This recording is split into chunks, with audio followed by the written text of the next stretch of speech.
Welcome friends. In this video, we'll study about 30th Constitutional Amendment Act 1972. Constitution का 30th amendment act 1972 में पास किया गया। इस amendment ने आर्टिकल 133 को अमेंड किया। आर्टिकल 133 सुप्रीम कोर्ट के एपेलेट ज्यूरिसडिक्शन के बारे में है, जब हाई कोर्ट से सिविल मैटर्स की अपील सुप्रीम कोर्ट में आती है। 30th अमेंडमेंट का मेन पर्पस था कि सिविल केसेस में सुप्रीम कोर्ट में आने वाली अपील्स का बेसिस चेंज किया जाए। पहले ये वैल्यूएशन क्राइटेरिया पर बेस थी, लेकिन इस अमेंडमेंट से सुप्रीम कोर्ट में अपील्स का क्राइटेरिया इंपॉर्टेंट लीगल इश्यूज कर दिया गया। ओरिजिनल कॉन्स्टिट्यूशन के अकॉर्डिंग सिविल मैटर्स में सुप्रीम कोर्ट में अपील्स तब जा सकती थी जब हाई कोर्ट ये सर्टिफाई करे कि किसी जजमेंट, डिक्री या फिर फाइनल ऑर्डर या फिर कोई केस की वैल्यू 20,000 या उससे ज्यादा है।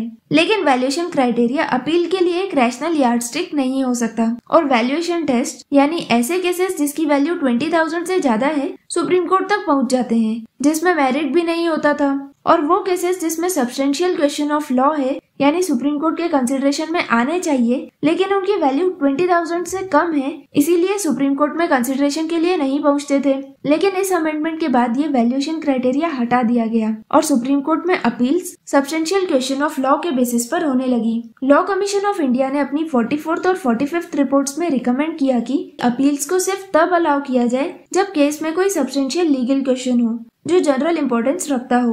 मतलब अब कोई भी सिविल केस सुप्रीम कोर्ट में सिर्फ 2 कंडीशंस में अपील हो सकते हैं, जब हाई कोर्ट ये सर्टिफाई करे कि ये case substantial question of law का है यानी इस केस में एक सिग्निफिकेंट लीगल इशू है, या फिर हाई कोर्ट को लगे कि सुप्रीम कोर्ट को इस इशू को एड्रेस करना चाहिए। इस अमेंडमेंट का मेजर बेनिफिट ये था कि अब सिर्फ हाई वैल्यू के केसेस सुप्रीम कोर्ट तक नहीं जाते हैं, बल्कि वो केसेस जिसमें सच में कोई लीगल इशू है वह अपील के लिए सुप्रीम कोर्ट जाते हैं। वैल्यूएशन क्राइटेरिया हटाने का ये मतलब था कि छोटी वैल्यू वाले केसेस में भी अगर लीगल क्वेश्चन है तो वो सुप्रीम कोर्ट तक पहुँच सके।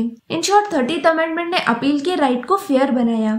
वैल्यूएशन के बदले लीगल इंपॉर्टेंस को ज्यादा प्रायोरिटी दी गई ताकि सुप्रीम कोर्ट का टाइम उन केसेस पर वेस्ट ना हो जो सिर्फ वैल्यू की वजह से सुप्रीम कोर्ट पहुंच रहे थे।